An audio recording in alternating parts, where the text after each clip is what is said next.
3 World Cups, over 1,000 goals, the most celebrated footballer who ever lived. When people think of Pelé, they think of that golden smile, the joy, the grace, the man who made the whole world fall in love with football. But what if I told you that behind that smile, Pelé carried a list, names he never forgot, people he never forgave. Not rivals who outplayed him, not managers who dropped him. We're talking about political betrayal, racial violence, personal humiliation, wounds that never fully closed, even as the trophies piled up and the world bowed at his feet. These are the 10 people Pelé could never forgive, and some of them were supposed to be on his side. Starting at number 10, and this one might surprise you, the Santos FC board. Santos was Pelé's home. He gave them 18 years, 4 South American titles, 2 Copa Libertadores, 2 Intercontinental Cups. He didn't just play for Santos, he built the club into a global name. Without Pelé, Santos FC is a mid-table Brazilian side nobody outside São Paulo has ever heard of. So when the club's administration began mismanaging funds, selling off youth talent for short-term cash, and slowly letting the infrastructure rot in the early 2000s, Pelé was openly disgusted. He spoke about it with a quiet, cutting bitterness that was far more damning than any angry outburst. He expected excellence. He got excuses. The relationship never fully recovered. Moving to number 9, Vicente Fiola. Fiola was the Brazil manager who picked Pelé for the 1958 World Cup at just 17 years old, and for that,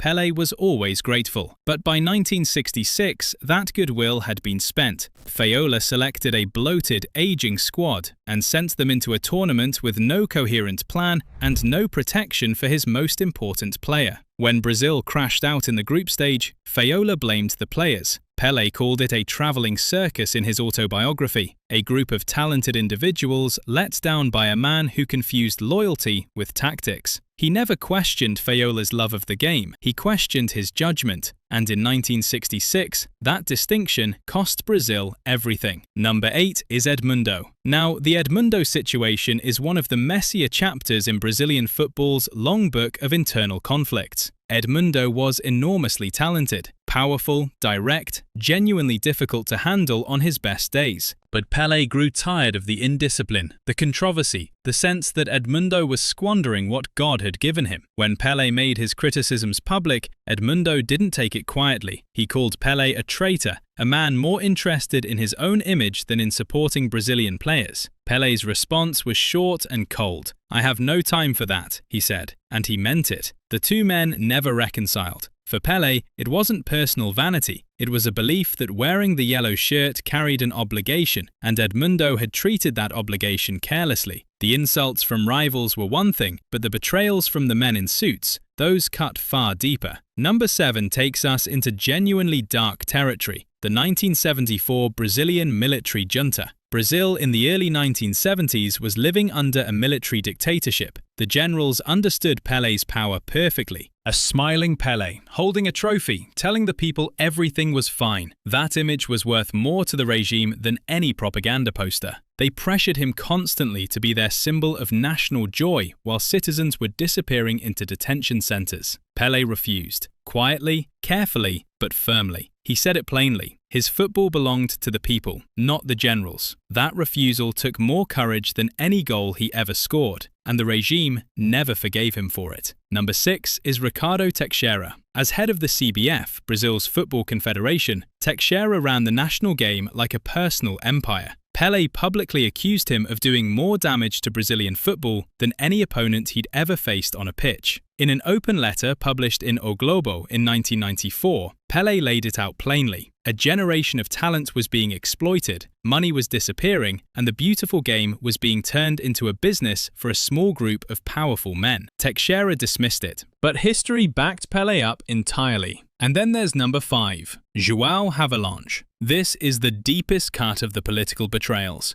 Havelange ran FIFA for 24 years, and Pelé believed he was corrupt from the very beginning. When Pelé began speaking openly about it, Havelange responded by having him excluded from the 1994 World Cup draw ceremony in the United States. Think about that. The greatest footballer in history barred from his own kingdom in retaliation for telling the truth. Pelé said it himself. Havelange tried to take his history away from him. Not his medals, not his records, his history. When Havelange finally resigned from FIFA in 2013 amid corruption findings, the vindication came. But for Pelé, it arrived far too late for anything resembling forgiveness. Politics tried to silence him, but on the pitch, they tried something far worse. They didn't just want to beat him, they wanted to break him. Number 4 is Romario. And look, this one is complicated, because Romario was genuinely brilliant, one of the most natural finishers Brazil ever produced. In 1994, when Brazil finally lifted the World Cup again, Romario was the heartbeat of it. Pelé acknowledged that. He wasn't blind to talent. But the relationship between these two men was never warm, and it collapsed publicly in 2005 when Pelé, in the way he sometimes did, suggested Romario should consider retirement. He framed it as concern. Romario did not receive it that way. What came back was perhaps the most famous insult in the history of Brazilian football. Romario said Pelé was a poet when he kept his mouth shut. Not a bad footballer, not a flawed analyst, a poet, meaning stay quiet, your words are worthless, your opinions are decoration. That line landed like a fist. It was designed to, and Pelé, who had spent his entire career being gracious about rivals, found very little grace to offer in return. There was no reconciliation, no handshake moment, just a silence that said everything. Moving to number 3, and this one is more layered than most people realize. Lionel Messi. This wasn't pure malice on Pelé's part. That's the nuance that always gets lost. When Pelé made his famous one leg, one trick comment about Messi, it wasn't a football argument. It was something more personal than that. Pelé had watched for years as the global media began building a new mountain and crowning Messi at the top of it. Every time Messi broke a record, every time a journalist asked who was the greatest of all time and answered their own question before the words were out of their mouth, Pelé felt something. Not jealousy exactly, something more like erasure. Because Pelé hadn't just played football, he had survived football. He had endured things on and off the pitch that no amount of talent should require a man to endure. And to watch the conversation move past him, as though his 3 World Cups and everything he carried to win them was simply a footnote, that stung in a way that came out sideways, in comments that sounded petty, but were rooted in something much deeper. He never truly made peace with it, and Messi, for his part, was never given the chance to offer any. Number 2 is Diego Maradona. And here's the tragedy of this one. On the surface, these two men had a friendship, appearances together, mutual respect paid in public, the sense that the two greatest footballers of their era understood something about each other that nobody else could. Underneath that, a decade of war. Maradona's most cutting charge was that Pelé had become a museum piece in FIFA's pocket, a smiling figurehead used to legitimize an organization that Maradona, with some justification, believed was rotten. And that accusation stung, partly because Pelé had spent years fighting that exact system, and partly because there was a grain of political truth in it that he couldn't entirely dismiss. Pelé's counter was about character, about respecting the jersey, about what it meant to represent your country and your sport with dignity. Neither man was entirely wrong, neither man was entirely right, and now both of them are gone, and the feud outlived any chance of real peace. That's the tragedy sitting underneath all the noise. Two of the greatest who ever lived, and they never found the conversation that might have mattered most. Rivals, politicians, administrators, they all left their mark, but nothing